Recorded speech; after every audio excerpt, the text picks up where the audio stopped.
வெற்றிமாறனையும் அமீரை தவிர இங்கே எல்லாருமே குடிக்காரர்கள். தமிழ் சினிமாவில் அதிகமாக குடித்தவன் நானே. இளையராஜான்னு ஒருத்தன் குடிச்சிட்டு அதுதான் சைட் டிஷ் எனக்குலாம். நிலவை ரசிக்க 1000 பேர், உங்கள் பேச்சை கேட்க கோடி பேர். கருப்பு கண்ணாடி அணிந்து சினிமாவை வியக்க வந்த கலைஞன், புத்தகங்களுக்கு நடுவில் குடியிருக்கும் ஒரு புதுமை பித்தன். சினிமாவை எப்படி நேசிக்க வேண்டும் என்று கட்டி அணைத்து கற்பித்து வரும் எனதருமை நண்பன், இயக்குனர், மாபெரும் நடிகர் மிஷ்கின் அவர்களை பேச அழைக்கிறோம்.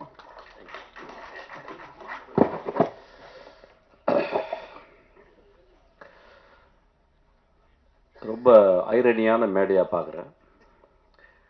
வெற்றிமாறனையும் அமீரை தவிர இங்கே எல்லாருமே குடிக்காரர்கள். அதுவும் ஜான் விஜய் இப்போ தான் என்ட்ரி கொடுத்தான். அந்த படம் பார்த்துட்டு என்ன சொன்னால் இன்டர்வல்ல, அண்ணன் படம் முடிச்சுட்டு எங்கன்னா போகலாம் அப்படின்னு கேட்டேன்.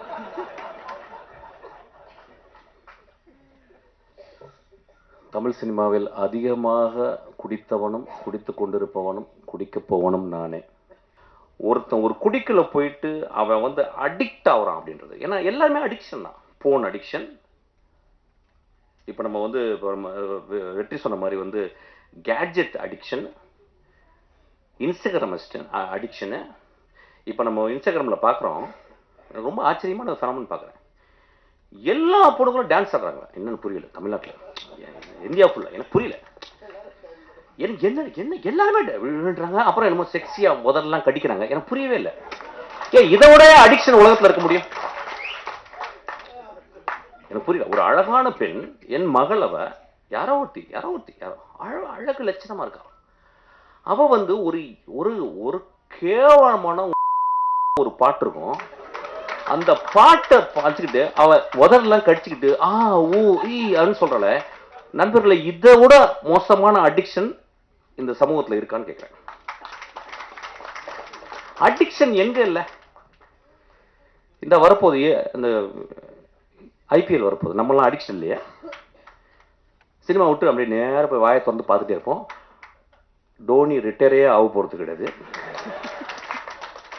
டெண்டுல்கர் தொப்பையோட வந்து ஆடுவாரு. நம்ம அடிக்ஷன் இல்லையா? இந்தியா பாகிஸ்தானை எத்தனை வாட்டி தோத்துருக்கோம், ஜெயிச்சிருக்கோம். நாளைக்கு இந்தியா பாகிஸ்தான் நாக்க திறந்து பார்ப்போம் அப்படின்னு பார்க்க போறோம். Are we not addicted? சினிமாவை முதல் ஷோ போய் பார்க்கறது அடிக்ஷன் கிடையாதா? ரசிகர் மன்றவங்க பெரிய பெரிய கார்போர்டை வச்சு அதுல இருந்து பால் ஊத்துறது அடிக்ஷன் கிடையாதா?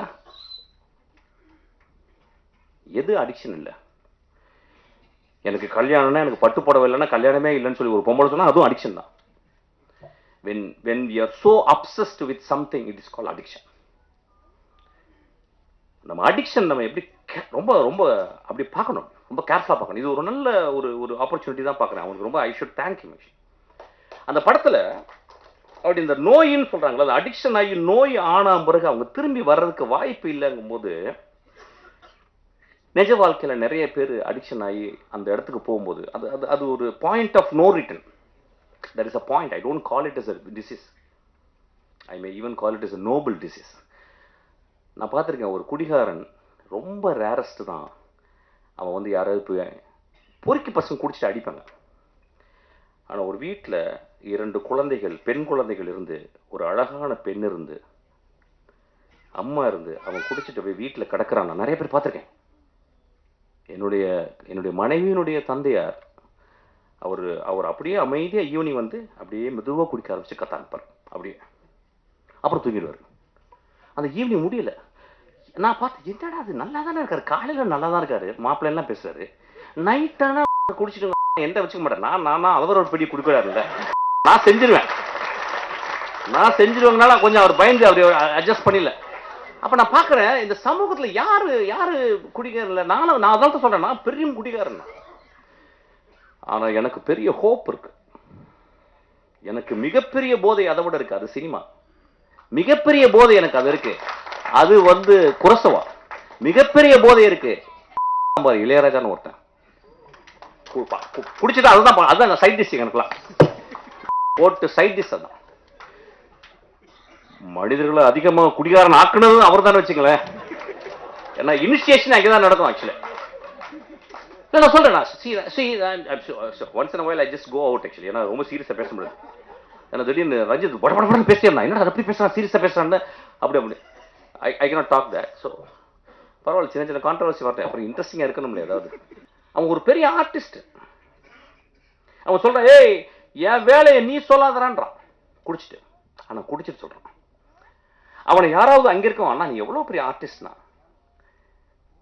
நான் சாயங்காலம் குடினா ஆனா இந்த ஆர்ட் ரொம்ப முக்கியம்னு. ஒருவேளை அவனுக்கு இந்த சமூகம் சரியான வேலையும் சரியான அவனுடைய அறிவுக்கு அங்கீகாரம் கொடுத்திருந்தால் அவன் குடித்திருக்க மாட்டான். அவன் ரோட்ல போய் யாரையுமே அடிக்கலங்க அந்த படத்துல. அவன் ரோட்ல போற பொம்பளையை கைப்பிடிச்சிருக்கல. தன் மனைவி, தான் கைவிட்டு போன மனைவி இன்னொரு மனிதனோட நிற்கும் போதும் இவன் எழுதின அந்த கதாபாத்திரம் ரொம்ப அமைதியா இருக்கு. அவன் போய் சட்டை பிடிக்கல. உலகத்தின் மிகச்சிறந்த சீன் அது. அந்த இடத்துல அப்படியே நிக்கிறான். அமீர் சொன்னார், ரொம்ப அழகா சொன்னார். ரொம்ப நுட்பமான மனிதன் அவர் சொன்னார். அந்த மனைவி கேட்கிறா, 10 வருஷம் என் ஆசை விட்டுட்டு போயிட்டியேடா. ஏடா 10 வருஷம் முதல் நாள்ல இருந்து குடிக்கிறேன். 10 வருஷம் எங்க அப்பா அம்மா பொத்து உன்கிட்ட கொடுத்தாங்கடா, உன்னை நம்பி வந்தனடா. 10 வருஷம் என் இளமையை இழந்துட்டேனடா. நீ குடிக்கும் போது மட்டும், குடிச்சிட்டு போதை வரும்போது மட்டும் என் பக்கத்துல வந்து படுத்திருக்கேடா. என் உள்ளத்தை நீ என்னைக்காவது பார்த்திருக்கியாடா? உடலை மட்டும் தான்டா பார்த்திருக்கேன். நான் சமைச்சு போட்ட மீன் குழம்பை மட்டும் தான்டா ரசிச்சிருக்கேன்.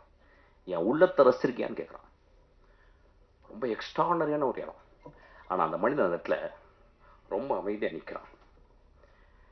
ஸோ ரொம்ப ரொம்ப careful. Cinema it is not just to portray facts, it's a fictional reality. ரியாலிட்டியோடைய பெருசு நான் ஃபிக்ஷன் சொல்லுவேன். இல்லைன்னா காஃப்காவுடைய மாஸ்டர்மார்ஃபசிஸை இன்னும் இந்த உலகம் படிச்சுட்டு இருக்குமா? One day Gregor Samsa woke up and found he became a vermin or an insect அப்படின்னு சொல்ற இதை விடவா ஒரு பெரிய ஒரு ஃபேரி டேல் இருக்க முடியும்? ஸோ இந்த படமும் ஒரு ஃபேரி டேலை தான் நான் பார்க்குறேன். ஏன்னா நம்ம சமூகத்தில் ஒரு குடிச்சு கிடந்தவன் நம்ம பக்கத்தில் பார்க்க மாட்டோம். குடிக்கிறவன் தன்னை அவனுக்கு பார்க்கறதுக்கு வாய்ப்பு கிடையாது. குடிகாரனோடு வாழ்ந்து கொண்டிருக்கும் அந்த குடும்பம் அவனை எப்படி அவனோட அன்பு செலுத்த முடியும்னு தெரியாது. இந்த படம் அதை சொல்லிக் கொடுக்கும். ஒரு குடிகாரன் இந்த படத்தை பார்த்தால் நான் ஹோப்போட நான் எப்படி வருவேன்னு இந்த படம் கத்துக்கிறோம். ஒரு குடிகாரனோடு இருந்த ஒரு மனைவி இந்த படத்தை பார்த்தா என் மாமாவை, என் அத்தானை நான் பத்திரமாக எப்படி இன்னும் அன்பு செலுத்தி அவனை பத்திரமாக அந்த பாயிண்ட் ஆஃப் அந்த இறப்புல இருந்து நான் கொண்டு வருவேன்னு இந்த படம் கத்துருங்க. குடிகாரனுக்கு பிறந்த 2 குழந்தைகள் இந்த படத்தை பார்த்தா ஐயோ என் அப்பா எவ்வளவு நோபலான ஆளு, எங்க அப்பா குடிச்சிட்டு மிச்ச காசை எனக்கு தின்பண்டங்கள் வாங்கிட்டு வரானே அப்படின்னு சொல்லலாம். ஐயா, மனிதர்களை நம்ம உடனடியாக எடை போட்டுறோம். ஏன்னா நம்ம எப்பயுமே பாக்கெட்ல ஒரு தராசு வச்சிருக்கோம். அவன் சும்மா அப்படி சிரிச்சுட்டாவே ரொம்ப நல்லா இருக்குல்ல அப்படிமா, பெரிய பெரிய ஃப்ராடு ஏதோனா இருப்பான்.